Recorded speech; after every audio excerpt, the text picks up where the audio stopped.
Freedom is the right to tell what they do not want to hear. CNN, MSNBC, Fox News. Tired of the same repetitive government narratives? Then wave goodbye to the distractions and rhetoric of corporate media. For this is Anti-Media Radio. But I want to get the language right. The big government is in trouble. You're all a bunch of slaves! Bunch of slaves! What we need in the United States is not violence and lawlessness, but is love and wisdom and compassion toward one another. What's your definition of media? And now, here's your host, S.M. Gibson.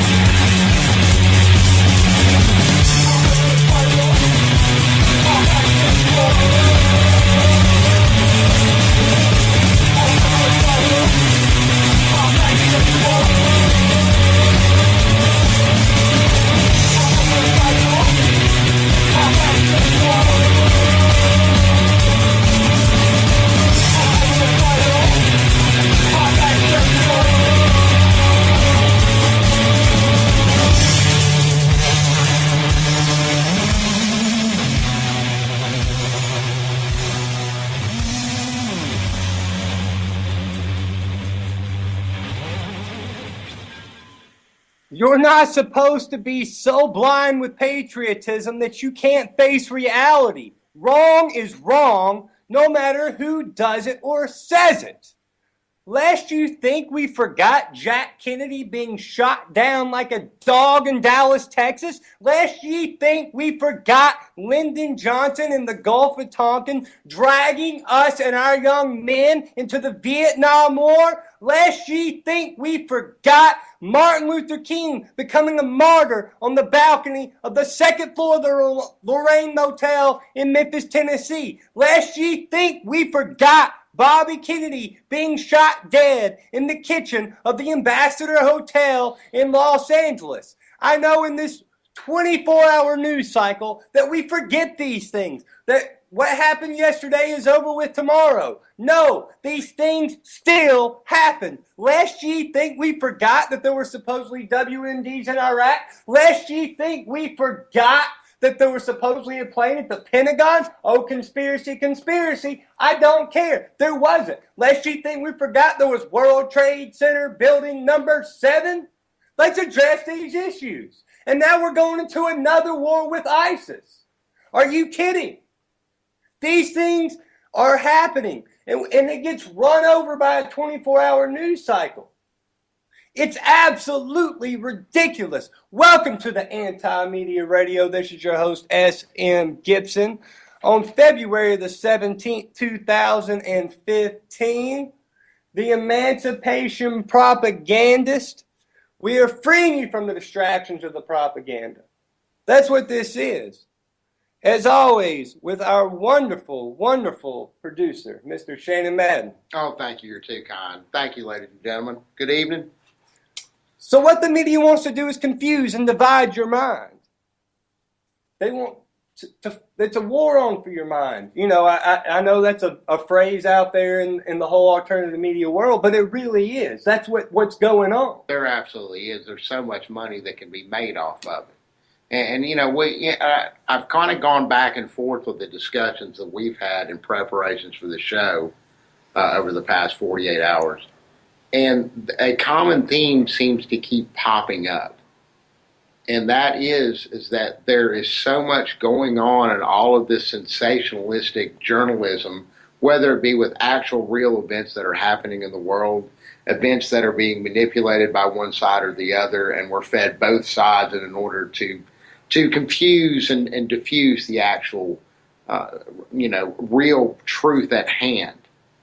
And there's a lot of things going on right under our noses, and we're being bombarded by so many different sensationalistic stories, whether they be of celebrities, whether they be of complete absolute substance. And what the media does is they bombard you with information. And as soon as last week's topic is done, that's over with. And if you mention it again, it's like that didn't happen. Let's not forget. I have had so many people speaking of Benghazi. Let's talk about the video that came out about Benghazi. Oh, they blamed it on this YouTube video. And then 6 months later, Fox News decides to say, oh, but it was this, it wasn't this video.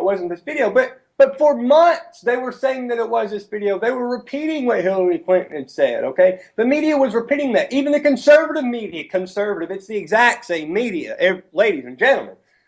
But they were repeating it. And on day one, I was like, that's the most bogus thing I've ever heard in my life. Are you kidding me? No, it was not some video. You people are idiots. How dare you believe this thing? Absolutely. And then, because Sean Hannity says that people decide to believe it. But you know what? By that point, it's old hat. That happened 6 months ago. Have you seen the suit that man wears and the way he wears his hair? How could that man ever lie to anybody? He's on Fox News. I will say this, that none of that can come cheap. that has to be an expensive coif and haircut that man has going on. Excellent. But we've got 45 people burned alive by ISIS in western Iraq. We've got 21 Christians beheaded in Libya by ISIS. We've got over 4,000 troops, United States troops, being sent to Kuwait. This is the world we're living in now. It's perpetual war. It's the new boogeyman. Do you know? Well, and hey, let's not stop there now. We've got Italy sending 5,000 troops. Japan is already pledging even more money. They've added another 15 million, that'll buy everybody dinner for a few days that are on the ground there. You have even Canada has boots on the ground there. Canada has boots on the ground in Kuwait. Can you believe this? That's insane. Obama's prepared. He's preparing now as we speak to give the moderate, quote unquote, moderate Syrian rebels the ability to order airstrikes, United States airstrikes against ISIS. Absolutely. These same people are admittedly aligned with ISIS. Yes. It's insane. It's 1984. And also, too, the most recent chatter, of course, is the fact that we're now not only going to have boots on the ground, but we're also going to be training young rebels there that want to combat terrorism in their region. We're going to train them with military weapons, military warfare tactics, and so on and so forth. Does that sound familiar to you? No. Do you remember a group called the Sandinistas? No, what's that? Well, do you remember the group Al-Qaeda? No, what's that? Where they got No, plotted that there? was no, never heard. No, of that. Al-Qaeda was an enemy. No, was it? Definitely, they were advertised as the enemy. I thought ISIS was our enemy. They are now. What are these things you're speaking of? No, there was some stuff that we were working on that with some buddies of ours that were trying to help us go out and take care of even bigger situations that we didn't have the balls to face to secure oil. To secure the money. No, it was Oil to secure freedom for people. It was to give people freedom. Yeah. You know that. It's love. We have been watching a lot of Fox News tonight, too. We did turn on Fox News. We should have had that. I think it started to kind of seep its way into this conversation. Whoa. What's funny is we did turn on Fox News tonight to kind of prepare for the show because being the anti-media, I like we check it all out. We watch it all, every outlet. We and got it's our funny. eyes on it all. It's funny is because the pundits on Fox News are sitting here, they're crushing Obama, and they're sitting here saying, well, you're not talking about this, you're not talking about this, you're not talking about this. Meanwhile, not one single person on Fox News mentioned Saudi Arabia who's openly funded ISIS. Not one. They talk about when King Abdullah dies. You know what? We talked about this last week. We talked about it the week before. It's not over. I'm still going to talk about it. Absolutely. Saudi Arabia funded these people. And they want to talk about, Obama's not mentioning this. Why aren't you mentioning Saudi Arabia? If you're fair and balanced, you're an idiot. You're an idiot. That's what it is, Fox News. You're not telling anybody the truth. You're just steering people in a direction to get them all fired up, and you're going to get them to go watch the next Clint Eastwood film so they'll be all gung-ho to go into the next war. We see through the lies. Absolutely. It's absolutely ridiculous. What do you think about this this situation Iran has come out with And it's Iran. You know what? Maybe they're lying, maybe they're not. But given the topic, maybe there's something there. Iran says they have proof that the United States did not kill Osama bin Laden. Mm. Speaking of Fox News, do you know it's on Fox News right now? Look it up, Google it. Fox News, Osama bin Laden died years ago. Well, they reported he died. You saw that parody they made a few years back, that Zero Dark 30 movie? That was hilarious, man. I have never laughed my ass off so hard, and because they really were. I mean, it was almost like framed to be a serious thing. It was an awesome movie. You need to check it out sometime. Like what? Like The Passion of the Sniper? I mean, American Sniper? You want to tell me that we didn't, after we spent all of this money, how many billions of dollars to go after this SOB?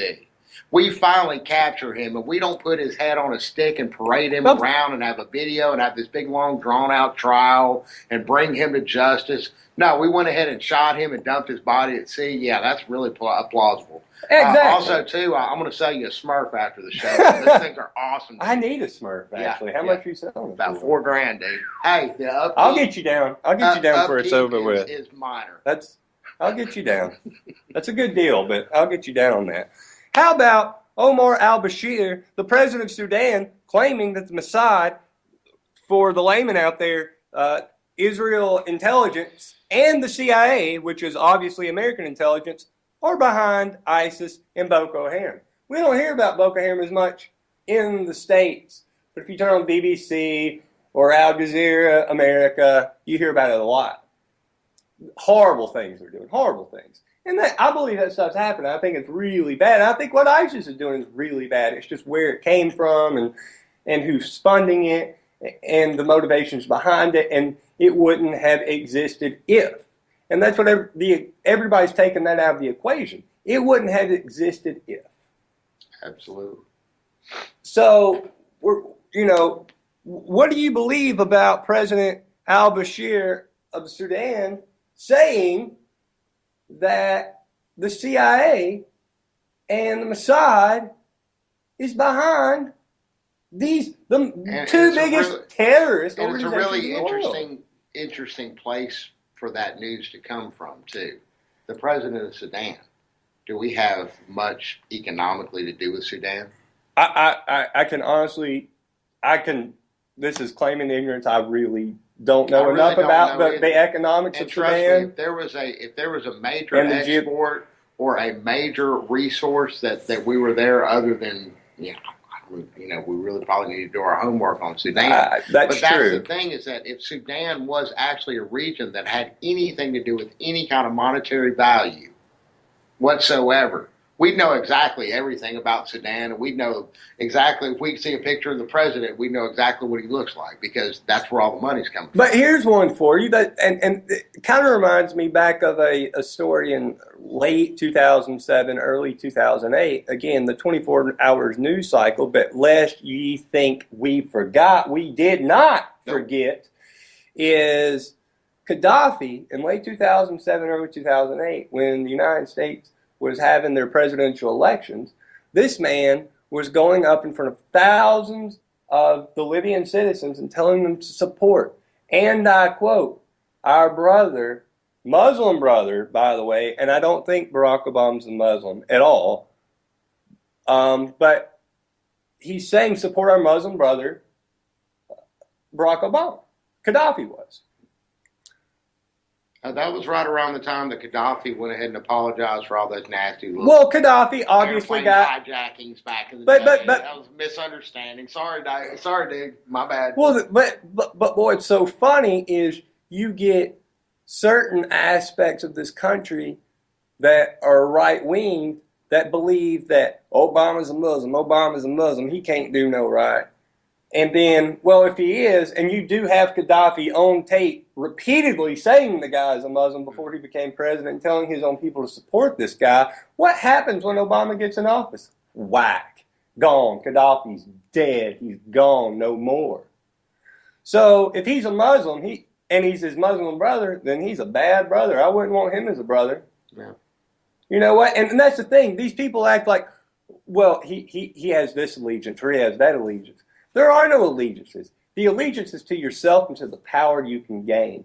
This whole idea of this dichotomy of right and left and Christian or Muslim is ludicrous. It's ludicrous because that's not saying that there's not a God that you should believe in, because I personally believe that there is a God you should believe in. That being said, the things that they take to distract you and pull you from one side or the other is ludicrous. Well, and religion is definitely one of those many things. Sure. Race, economic status. We can go on down the list for forever on that. What kind of clothes you wear, what kind of music you listen to. Whatever it is this week. Absolutely. But I feel like ISIS is the new boogeyman. That's what it is. Absolutely. And it also, you have to pause for half a second, because we on this very broadcast have actually hypothesized when we saw the video of the Jordanian pilot, is this real? Are we actually watching a real event, a real thing? And, that was some Hollywood Kid Rock video and stuff. At the same time, all of these new videos that are coming to light, one of which, in fact, which is kind of downright scary, and it wasn't totally wasn't meant the way that it's been interpreted, unfortunately, particularly on my social media site feeds. You're talking about the girls in the cage. Well, we have some small children in a cage. This is from Syria, and it's actually a protest. And they have these little children in a cage and someone holding a torch, and they've made a small video of it. And it's actually a protest video to some of the things that are going on in Syria. And it's actually an anti-ISIS video. Exactly. But at the same time, it's also drawing attention to the actual people in that region that are being affected by civilian airstrikes. But luckily, and we've seen reports, and we'll probably talk about this a little bit later, that the U.S. has gone on record, the U.S. military, after they've conducted 2,400 airstrikes, between 23 and 2,400 varying reports, we've dropped, let me pull that number up real quick. So I wrote it down, over 8,000 bombs and missiles. It's like 8,700, somewhere in that neighborhood. Bombs and missiles that we've dropped in that region for the war on terror against ISIS. This has been since last summer. And the United States military is on record saying that there have been no civilian casualties during all this. Can you believe that? None. Not a single innocent person.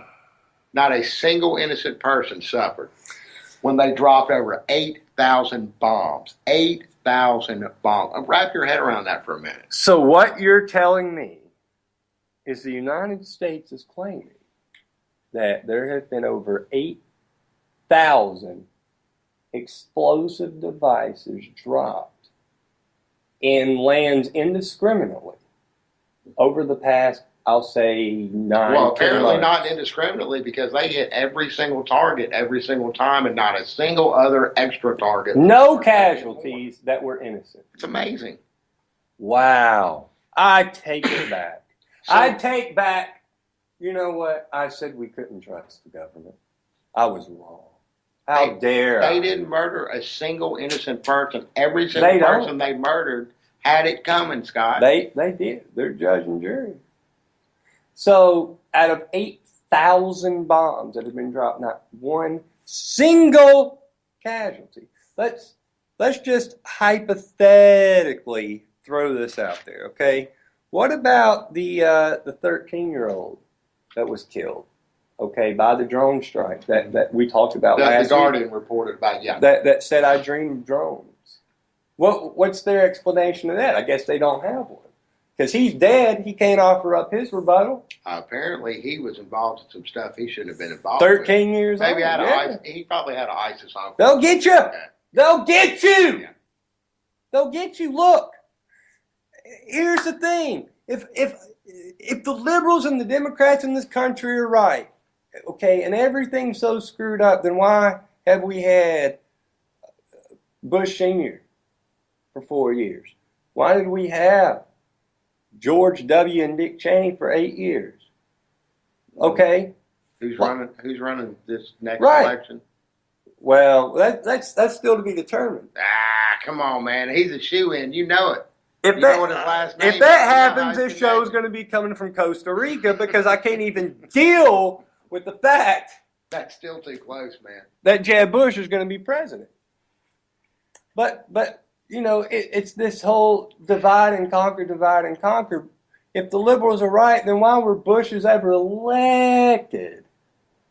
It's insane. And the conservatives are right. Guess what? 8 years of Clinton, 8 years of Obama. No, look, you're all being played for fools on both sides. You buy into this system. Republicans, really? Mitt Romney? Really? That's the guy? Like, even you didn't want Mitt Romney. You people didn't want Mitt Romney.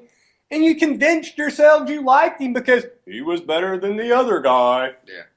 Was he? He was just up there to distract you while they put in the person they wanted. John Kerry? I threw my medals over. I'm for peace. I'm for peace. I'm for peace. I really John Kerry. think the Republicans missed the boat on the last election. They really should have pushed super, super, super hard for a Rick Perry, Sarah Palin. I will say, played it up for full irony. Had them like booked on Saturday Night Live and the Tonight Show every single night, and made them play it to the hill. I actually feel like the Beverly Hillbillies. The theatrical personality in me would have just eaten that up. Yeah. Like the really sadistic side in me would have voted for that ticket, not because they would have destroyed this country, but it would have almost been like, wow, we're going to just be giggling while we go down in flames. Because this is the most ludicrous thing you could ever think of. You know, but at the same time, they would lie without any kind of stutter whatsoever, and it would be so cute and so hilarious. Well, Rick Perry, God bless him, was really high. Yeah. Was really stoned. Yeah. While he was doing some of his stump speeches. And they, you know, you saw the videos and you're like, wow, this guy is on a lot of drugs. Yeah. And, you know, conservatives like, no, he's not. And so, obviously, he was. And so, finally, his camp had to come out and be like, well, Rick had some back surgery. So, he was on some pain medication. Yeah. He was on 4-OC. Yeah. Clearly, he was stoned out of his mind. And he wants to be the leader of the free world. He's the leader of Texas. It's like the 14th biggest economy in the world. Wow, or he was? Oh, my God. I don't know. I think you'd have to be stoned these days to want to be president of the United States. That's for damn sure. Oh, I don't think you're ever going to get the person, you know, the right person. I forget who made the quote, but it's something like, you know, the person that wants to be, you're going to have to drag them in there. Yeah. And we're not going to get that at all. Like, there's like 10 politicians out of the 535 members of Congress that are even apparently, seemingly halfway decent. And those 10 could be the most corrupt people in the world too. But at least those 10 put on a show where I'm like, well, I at least think I think they're trying. And that's such a small percentage. It's insane. You know, Ron Paul's retired now. But does anybody really think the man ever had a chance? Absolutely not. No. Absolutely not. Let's talk about to what we talked about at the beginning of the show. Let's look at Bobby Kennedy, for instance, okay? Bobby Kennedy came out there and said, you know what? Peace. This is happening. Like, as far as the foreign policy goes, a lot of people don't realize this because, you know, it happened so long ago that has nothing to do with our country anymore because everyone's brainwashed. But Bobby Kennedy was like, foreign policy, nope, troops are coming home. Sorry, deal with it. That's going to happen.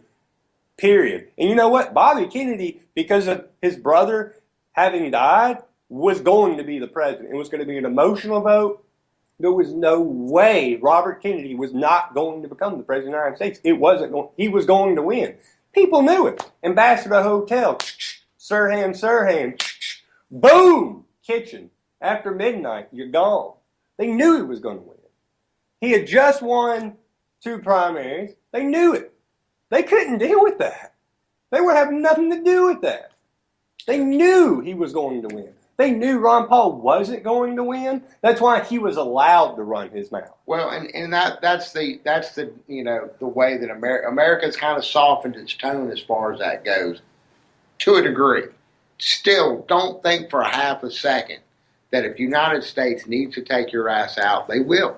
If they really honestly consider you to be a threat to not, and here's the bigger issue, because Bobby Kennedy wanted peace, right? That's what and you know what? I tend to believe the guy because the guy was so How stupid. much money? He was so bravely How much stupid. money does peace make for the 1%? How much money does it make? Not a lot. I don't think much at all, really, if No. you want to get down to it. I don't think so either. But Eisenhower spoke about this. Ironically, the president before Kennedy spoke about it as he left office. The military-industrial complex. This is a man that said, you don't know, like, you can only hate war as a soldier can hate war, or whatever. I'm paraphrasing, of course, but he talked about it, and he showed it as he was president. Now, you know, politician's a politician, but from what we've seen, at least from Ike's presidency, he gave a lot more than anybody we've had since him. And this is a man that was a general. We're talking about electing the commander-in-chief of the United States Army, the military forces. We've got Barack Obama. Well, no military experience, but I was a community organizer for a minute. We got George Bush, who I was stationed in Montgomery for a little bit in the National Guard. We got Bill Clinton. It's like, I went to Canada. I don't know what you're talking about. Leader of the military forces. Let's listen. And that's something- 8 years. I 8 years. I think that's 8 years. That's 24 years of this country. The leader has got, what, maybe 2 years down in Montgomery? In the National Guard, and you're leading the entire military force? So if wow. you bring in a guy, Corporations aren't running to be the president show. of the United States, and he has no military experience. And when you start discussing things and to start discussing military terms and military strategies, they have that same confused look that George Bush had on his face All the time. at the kindergarten when he first heard about 9/11 happening. That's so priceless. I love to watch that. I could watch that on loop for an hour. Just that look on his face. What do you think they told him? We just shot a missile into the side of the Pentagon. No, Like- he was told the same lie that they told us. You ain't gonna believe this. Do you really? Terrorists. Okay, do you believe that W was that stupid? I don't think he was that stupid. I think he was purposely left out on the loop, and that was probably instructions that came down from his own father. I do believe that. I don't think, and you know, a lot of Look at people who his say vice president was. Oh, that's a different story. A lot of people say they believe George W. Bush was the devil and yada yada yada. No, I don't necessarily believe that. I'm going to tell you why I don't necessarily believe that. I don't think he had a clue what was going on. absolutely. I not. think Dick Cheney may have actually been the devil himself, incarnate on this planet.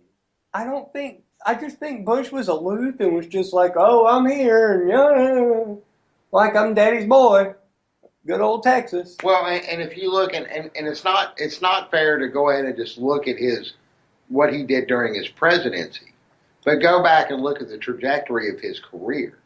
He's a spoiled little rich boy that's run companies into the ground and actually disrupted people's lives in the process of doing that. Before he was president. Screwed up situations, and finally worked himself into situations with his rich boy influence because his daddy was president of the United States, leader of the CIA, vice president, yada, yada, yada. Vice president for the greatest president in the whole history of the world. Right. According to service. And yet, the man wouldn't endorse him, but whatever. That's more irony unto itself. And then, again, Reagan got shot. You know, that's a whole different... But John Hinckley, he loved Drew Barrymore. Yeah. Drew Barrymore and a dog. Yeah. He was just crazy. They didn't want to take this Just guy like the out. fellow that's currently on Reagan trial. didn't say anything about the Federal Reserve. Just like the fellow that's currently on trial for shooting Mr. American Sniper Chris Kyle. The Crazy guy the guy that had gone crazy because he went overseas and fought in the war, and it came out he didn't fight in the war. No! How dare we? How could he have post-traumatic stress disorder when he didn't go over there and fight? Oh, that came out in the trial. Oh, the truth hurts when it hits you right in the heart. And that's the thing people want to run from. They want to believe in their little stories and their fairy tales. But the truth is that they've convinced themselves of something that's some nonsense. Some nonsense. Absolutely. Everybody wants to help people. I really believe that's an internal thing with people. I think that there is something good within people. And I do think that there is this thing that some people call God. I definitely do call it God, that runs in between us. And we do want to help people. And what's so funny is you get the people that will definitely stand out there and say, I support God and I support Israel. Okay? Those are the same people that are all about shutting themselves in. They're all about shutting in Israel and defending Israel. Well, let's talk about this for a second, Christians, if we want to go there. Let's look at Israel, okay? Let's look at King Herod. Did he not? He was a Jew. We defend Jews and we defend Israel. Did King Herod not order the death of all children under 2 years of age?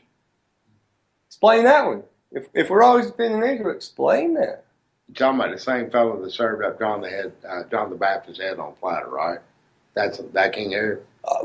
But look, what was that? Was he a bad Jew? Like, we're always supposed to, as a Christian nation, we're always supposed to defend the Jews. I consider myself to be a good person. I've never put anybody's head on a platter. I haven't myself. I never told anybody that worked under me, hey, by the way, in order to keep your job and keep your life, you got to go over there and kill that little 2-year-old boy. But the Bible discusses all these people that were very, very bad people, and they were Jewish. So, Jesus was born a Jew, and I get that. Like, I get Jesus and him being the Savior. That's fine. It was also, the church that offered him up to the Romans politically. They pressured the government politically to crucify the guy. The Jewish church did that. And again, regardless... How do they rationalize that? And regardless of whichever religion you believe in, and we'll take us back just half a step. Right. Play, and I hate to even throw this out there, devil's advocate. But, regardless of whatever the intentions were of that day and era, it was the fact that they had this man that came in and was corrupting their system. Their system that they had already set up, that they were actually the higher-ups in their little hierarchy were profiting off of. And this man was coming in and pretty much eliminating their jobs left and right, and they could have no part of that. Because Bingo! They were subjugating the people through the religion. You nailed it. And the Romans were allowing them to do that. Let them have their little religion. It'll be fine. Well, look at King. And they'll keep them preoccupied and keep them busy with something. Okay, let's talk about that in modern terms. Let's look at Martin Luther King. Okay, got stabbed early on. He lived through that. If I would have sneezed that whole speech, look it up, great speech. But he was civil rights. And what people mean by civil rights, it was the, advocating for the black person in this country just to have equal rights. But then the Civil Rights Bill passed, Johnson signed it, and then all of a sudden becomes the Vietnam War and poor people. Well, there were a lot of white people fighting the Vietnam War, and that had nothing to do with race. It may have from an Asian standpoint, and that's a whole different ball game. But then he's talking to sanitation workers in Memphis, and that's white and black. That's a union that's white and black. But more importantly, he was against the war. Whoa. You can't do this. We gave you your little, we gave you your little thing. Was how J. Edgar Hoover and Johnson. Yeah, you want to use this white man's bathroom? Bingo, you can use white man's bathroom. Right. They gave him that. But as soon as he crossed over and said, all right, this was never about white and black. This was about humans. And now you're doing some things to some humans, and we ought not be doing that. And they said, oh, no, he's outstepped his bounds this time. He's got to go. Yeah. And we've never had, to me, people look at King as a leader in the black community. And I personally don't feel that way. I believe Martin Luther King was a leader in the community. Absolutely. And because a lot of what he preached about was not only just integration, but it was actually bringing the races together and chopping that. But that's to me, the whole race thing. I get it. Everybody wants to have some division and like we're this and we're that. I think that's ridiculous. Division is a distraction. That's it. And he was trying to eliminate the distraction. And now that we've eliminated the distraction, let's go ahead and all forge together and start tackling the world's issues instead of our little petty differences. Right. You know. And they couldn't be having that. And he had to go. In a day in April in 1968 in Memphis, Tennessee. And I don't know, I'm really, for you out there listening, there's ties into it through the town we live in. I'm really doing some research. Hopefully one day we'll be able to break that story. What I kind of know has already been kind of broken. The person that broke it got sued up, left, right, up, and down for telling what I've heard is the truth. So that's for a different day here or there. That's a whole different show. It is, but whatever. And we're sitting here talking about something that happened in 1968. I don't care. But I don't care if it happened in it correlates 1968. with what's going on. It absolutely does. I don't care. I'm not over that. I'm not over it. I'm not over Jack Kennedy. I'm not over Bobby Kennedy. Do you think I forgot? Do you think you can just kill people dead in the streets and some time goes by and we're just supposed to go, the government's good now. They were bad then, but they're good now. Give me a break. You know how many people, Republicans, I have heard say, I think our country's the greatest country in the world. What do you think about Lyndon Johnson? Oh, that man was the devil himself. Yeah. So wait, whoa. You think Lyndon Johnson was the devil, but you think our country's the greatest country in the world? So you tell me the devil is running the greatest country in the world. That's, the rhetoric. It's like, you're not making sense. You're not being very clairvoyant in what you're saying. Like, our current president, they say it about him. He's the Antichrist. He's the Antichrist. He's a Muslim. He's just a person. One of those stories was redacted to say he wasn't the Antichrist, but he is the last leader to lead up to the Antichrist. So he's like the last one. Oh, so they backed off of it? He's the seventh seal. They backed up. Oh, good. As soon as the seventh seal breaks, then that's good. That's good. I tell you this, I wish the Antichrist would be better at giving a debate against Hillary Clinton because, man, he stuttered through that stuff in 2007. Yeah, a little bit. Jeez. Not quite as impressive as they want you to believe about him. He's just a man like anybody else. Do we even give out the phone number tonight? 718-717-8296. If anybody wants to call in, talk about ISIS, talk about whatever we're talking about, our ramblings, call in at area code 718-717-8296. So what else is going on today? What else we got, guys? It's been a lot of ISIS today. A lot of ISIS. Yeah, and you know what? You made the point earlier. You can't go on just about ISIS because that's what they want you to think, and they're harping on something. They're distracting you from something else. Let's talk about the police state for a second because that's definitely going on. We've got a man. It's on the antimedia.org if you want to read more into it. Broke his own car window. The cops heard the car window break. I hate to laugh, but this is a funny story. It's something. Yeah. It's nobody got killed, luckily. Yeah. So I guess that's good. But man broke his window. So what happens is he's out there like sunbathing, and there's a helicopter flying overhead. Well, he got mad trying to fix his car. You're skipping over a couple really funny details of this. First off, the guy's working on his car. And we've all worked on a car or worked on a project around the house or something. And the screw just won't get in there just right, or you're trying to turn the wrench and the wrench just won't turn the way you want it to, and you got to go get a funny socket, and then that socket doesn't work, and by that time you finally just get mad and you just get up and you just throw whatever you got in your hand across the room. Well, this guy apparently throws his tool into the windshield or into a window in his car.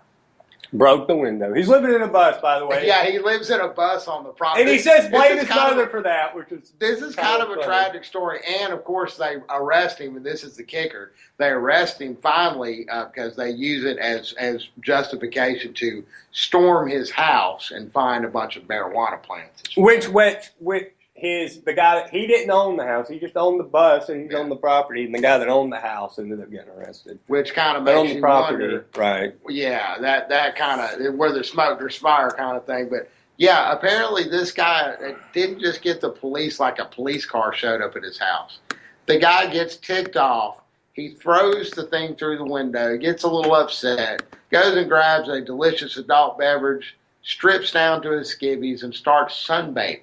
This is in Oklahoma. As he's sunbathing, he looks up and notices a helicopter.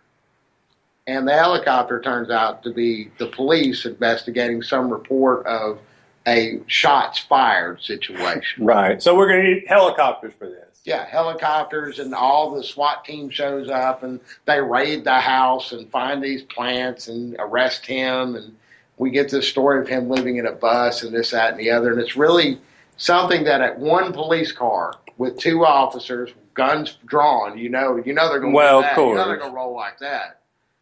Could have easily handled, seen that it was a misunderstanding. Hey, mister, drop your knees and to see that the guy's naked. All right, man, chill out. We heard somebody's got a gun over here. Oh, no, that was just me. I was pissed off with my car. They could poke around a little bit, go home. Right. That's the, No, I would say the rational situation would just be get a helicopter out there. Yeah, I wonder how much that costs the taxpayers of Oklahoma. Oh, no. Wait, what? They're squandering money. The government is squandering money. That. Okay, now I tell you this is a much more serious story. Is the 25-year-old in Miami, schizophrenic man, his mother called the police. This is tragic. This is not funny at all. And all too familiar. This is a horrible, horrible, horrible situation. Schizophrenic man in Miami. His mother called the police. When people have those kind of issues, that they do get out of control a little bit, and she called to kind of help her deal with him. And so the police arrived on the scene, and he was being violent. He did not have a real weapon per se, and he started running from the police. He's holding a broom, and the police claim that he started using this broom as a weapon. Again, I reiterate, a broom. And, it doesn't say that, he wasn't going through some things and he wasn't doing some things. Nothing in that story warrants what happened to him. And what happened to him were the police. And he wasn't using the broom like the police, let's say the New York Police Department uses brooms, right? Right. Yeah. Right. I think he was probably going through maybe a manic episode. With a stick. Right. And it was what it was, but he could have been... Like, if these police officers can't subdue a man with a broom... And they can subdue them with, and we'll run down the list, tasers, beanbag guns... batons. They could grab another broom and have a duel with it. Right. I mean, let's go mano and mano with brooms. Let's get old school about it. Zorro. But to unload your firearm as a sworn officer of the law, you're to a man who's mentally disabled, I might. Right, and your check is coming from taxpayers, and you take a man's life because he's wielding a broom and he's having a manic episode. Like, are you that feeble-minded? Like, if that's what cops are in this country, then cops are a joke. I don't believe they're all like that. I do believe cops uphold some ridiculous laws, all of them, but I don't think... How do these people get a job? Like, how are these people being employed? To say, he's got a broom, let's kill him. Well, and again, a vast majority of them are coming back from military campaigns. If you have any military experience and you can't find a job, go check out your local police department. Well, I'm sure they will easily employ you, provided that your IQ is just within that little window right there. oh, absolutely. And I'll tell you what, and I don't want to really get into this too much, but one of my great friends, as you well know, he's been to Iraq multiple times. He's out of work now. He's struggling for money, and that's a complete joke. This guy that went over there to Iraqis multiple times. 3 tours. Three I know tours. who you're talking about. Oh, yeah. But I tell you what, we're joined right now by the wonderful maestro himself, the founder of the Anti-Media, Nick Burnaby. How are you doing, Nick? Oh, I'm doing pretty good. I was just listening in. I wasn't going to call tonight, but I was a bit inspired by that last story you guys were talking about with the guy, the schizophrenic man, that had a run-in with the cops and he ended up dead and all that. I have a situation with, I don't want to mention who exactly, but a person that's close to me in a situation that has mental illness and stuff, and I know Patty also has a huge concern about this stuff because Patty Beers from LA, she also works with us. Her son also has autism, and the thing is that people with mental illness by a huge margin are killed by the cops more often than anybody else, and that's a huge issue, and when someone close to you is having a problem where maybe back in the day you may have wanted to call the cops and say, hey, we need a hand with this person. You can't do that anymore because the cops may well show up like they did with Kelly Thomas, like they just did with the gentleman in Florida, Right, and just kill a person, And look at the mother, and she said, and I've experienced that before, and I get, you get uncomfortable in that situation and you feel like you need some backup, and I think that's kind of what the mother did in that situation. And yet, in hindsight, after it all happened, she said, wow, I wish I would have never, ever, ever called the police to help me. Yeah, man, and it's really sad, and I She mentioned lost this. her son over it. Yeah, and I actually on when was that? Last Friday. I talked about this on Monday's show. Last Friday, I went to a gathering here in San Diego about some of the 200 people that have been killed by law enforcement here in San Diego, and there were 2 mothers there that had lost their kids to police violence, and they spoke at this gathering, and I mean, people were in tears. Manny, which is one of our really good listeners that always calls into our shows on Monday and Wednesday, he was there. He was there with me, and man, we were like, it was a really emotional time, and these mothers are giving these speeches about what happened, and they're like crying while they're giving their speech and stuff, and it's just like, damn, man, our government is taking the lives of so many people, and it's the police state is one thing, 1,000 people dead last year. We can't forget to count all the people that are incarcerated over victimless crimes, because of the drug war and things like that.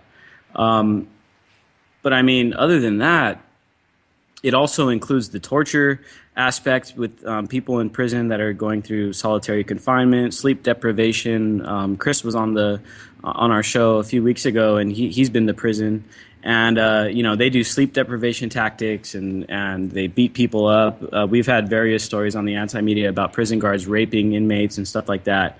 The torture is also going on here. So, the government, the cops killed 1,000 people. Who knows how many hundreds of thousands are in jail that are being tortured right now. And then, of course, all these wars overseas. You guys were just talking about it as I joined the call about how these veterans are mistreated as well when they come back. And I think it all adds up. It all adds up. I think that ties into exactly what you called in about with the mental illness. These troops are being sent over there, and they're coming back, and I don't think you can really comprehend what has happened to screw these people up so bad, but they're not bad people, and they come back very, very confused, and they saw killing on a daily basis, and the answer is, first off, they go to the VA, which is a joke, But the real answer is just pump them full of pills, and the cure is worse than the disease. These pills are making people somebody that they're not, and it's distancing themselves from their loved ones, and it's isolating them more. And we're not taking care of these people. You know, it's funny, they say we should care about the troops, Chris Kyle. You're not taking care of the troops. You're shoving them full of pills and saying, I don't want to deal with it. That's what you're doing. If you cared about the troops, they shouldn't be going over there in the first place. And these poor, unfortunate souls that did have to go over there, you should be taking care of them when they come back, not pumping them full of pills and saying, that's not my problem. Yeah, you know, it's really ironic, too, about the whole Chris Kyle story. And, you know, of course, there was all that patriotic fervor that was stirred up by the movie. And, threat to know that. Yeah, you know that firsthand better than anybody. But the ironic thing about the whole story is that Kyle, you know, towards the end there, he was supposedly had a program going where he was trying to help guys with PTSD, and then it was a guy that had a vet with PTSD that ended up killing him. We talked about this earlier. You know that guy never went overseas to fight, right? You heard that out in the trial. Yeah. No, I didn't know that. PTSD, yeah, never went over there to fight. That came out in the trial. But, you know, the other thing is that you don't even have to go fight to get PTSD. I mean, some people can get it just by going through boot camp. Oh, absolutely. You just go, when they put you off in the gas chamber and you have to hold your breath for so long. Yeah, I know about that. Yeah. But, I mean, fair enough. You know. And then think about this, because this is one one angle of things that really blows my mind. So, you know, we got, a couple 100,000 troops, right, that had cycled through Iraq and Afghanistan. Maybe it was more. Maybe there was 1 million guys that cycled through. I know there was only a few 100,000 at a time. And, you know, think about the percentage of these guys that come back with PTSD. But think about this. There's been studies that showed that children in Yemen, children in Palestine, a lot of the children in Israel. Man, you talking about in Israel, like 40% rates of PTSD. Palestine, you're looking at like between 70 and 90% rates of children that have symptoms of PTSD. I mean, we're talking about millions and millions of people that are going to be having these symptoms. And in the future, they're not going to have access to healthcare and all that stuff, okay. Let's take all that technical stuff you're talking about, okay, and let's look at what just happened in the Gaza Strip last year, okay, and let's talk about 2,000 people get killed, 500 children, just boom, boom, boom, bombs, okay, and you grow up in this. You talk about PTSD. Here's the thing that's crazy is they say, well, there's a bunch of terrorists in Gaza. You're a child. You see your family get blown up, and you grow up and say, these people are all right by me.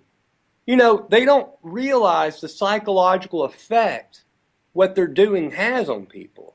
And they're creating, I guess, their own enemy, but it's nothing that people in America wouldn't do. I make this point to people all the time here, especially in the South, is, well, what would you do if China just started dropping bombs? We would kill them, man. I'd get my gun so fast we'd tear them up. Are you kidding me? We'd kill them. Yeah. But when you look at it from the other, but we didn't do anything to China. Well, we kill them. We take them out. But when you talk about that in Iraq or Gaza Strip or whatever, they had it coming to them. But they don't realize that it's all just humans minding their own business. But as soon as you put that same scenario on them, they're ready to take people out. And so these kids are not only getting PSD, they're growing up with the mentality, and hell, how can you blame them for saying, we're going to take these people out? They killed my family. And they're exacerbating the problem tenfold. Especially when you also have people that are extremists that see young people that are already leaning towards that. Because I don't think this has anything to do with being an extremist. I don't think this has to do with extremist or terrorism or anything. This has to do with human nature. And you witness these horrible, violent things to people you care about and you love. How do you not respond with some sort of vitriol? Like, how do you not want to seek vengeance for that? It's a human nature thing. Yeah, you're making a lot of sense, and I kind of just realized maybe a little something as far as why the neocon class of Israel. I'm talking about the older people, the very conservative people. I think the younger Israelis are pretty much, a lot of them understand that what's going on with Palestine and Gaza is wrong. But of course it's just like here, the older people are the ones that vote. The older people are the ones with money. Yeah. Yes. Absolutely. So, but here's something else, a little tidbit to think about as far as thinking about PTSD. Think about all the Jews that were subjected and survived the Holocaust and the attitude they grew up with. By the Jews, yeah, I do think that. So that kind of, to me, is reflecting right now in what the way that this neocon class in Israel is treating the Palestinians. They're treating them that way because these guys were traumatized when they were younger, and their parents. Oh, absolutely, but you have to remember, that was absolutely horrible, and I always kind of thought that's what's in the back of certain people's heads, like, oh, that's never going to happen again. We'll kill you all first, literally kill you all before that happens again. But they're turning into the people that did that to them, and it's the endless cycle. It's like they say, well, Hamas and Gaza's terrorists. Well, basically, you're killing all these people. Their kids are going to grow up, and they're going to go, we're going to kill you all now. And that's what happened with the Jews. They wiped out all these Jews. They grew up and said, we're going to kill you all now. It's just an endless cycle. Yeah, exactly, man. And that's why, peace has to be like multi-generational. We're not going to establish world peace in the next 10, 20 years, but I think we could in 100 years after we get a few generations of people that are willing to be peaceful. Well, it starts now. Maybe I'm delusional, Nick. Maybe I'm delusional, dude. I think it could happen tomorrow. I think everybody's got to get over themselves and stop with their pride. Because you know where pride comes from? It comes from, you can be the most prideful person in the world. It always comes from fear. There's something deep down in your gut, whether you want to admit it or not, there's fear. And they're reacting to that fear, and that's where the pride comes from. If everybody could just chill out, I think we could have world peace tomorrow. Absolutely. That's just, for whatever that's worth, that's my thoughts. Yeah, man, and I think we're playing a role because of the propaganda is probably one of the biggest problems, because that's why the reason the Nazis did what they did was from propaganda. It was propaganda-induced. The reason the Israelis are doing what they're doing right now to the Palestinians, propaganda-induced. The reason the U.S. is doing what we've been doing to Iraq and all these other countries, propaganda, man. So I think that's why we've got to play a major role with the media and like cutting through all this garbage that they're feeding us, and hopefully this stuff just keeps growing and growing and getting better and better. And I mean, that's what I hope for. I think you're right. I mean, I don't think that maybe peace doesn't have to take a really long time. We just have to move quickly with these new technologies and break the propaganda machines down. I think it's working. It seems to be working right now, but can we keep it going? I mean, that's the big question. I don't know if you talked about it yet, but it seems like Abby Martin, I'm sure a lot of people are familiar with Abby Martin. I never even hit it. Talk about it real quick. Yeah, she's resigning from RT, apparently, from breaking the set. And I think a lot of people know her. She's a very anti-establishment journalist. Of course, we know RT is Russian propaganda, Russian funded, but they do show pretty truthful domestic news. They've got Max Kaiser. They've got some good stuff that's got nothing to do with Russia. They show truthful U.S. domestic news, but when it comes to anything Russia does, they completely censor it. So right. I'm glad she's out of there. Hopefully she's more independent. And who knows, maybe she'd be willing to work with us. That'd be awesome. Well, that'd be huge. But, let's hope she doesn't go the way of Amber Lyon and just kind of go off and stop really reporting news. And I know Amber's doing her own journey, and God bless her. And, I hope, she does her thing. But, she kind of backed off of that. But anyway, Nick, thank you so much for calling in. Hey, thanks for having me. Great show, guys. Thanks so much. Take care, Nick. I'll see you guys tomorrow, same time. I'll be on here. All right. Join us tomorrow night. We'll see y'all Thursday. Have a good evening. Anti-Media Radio.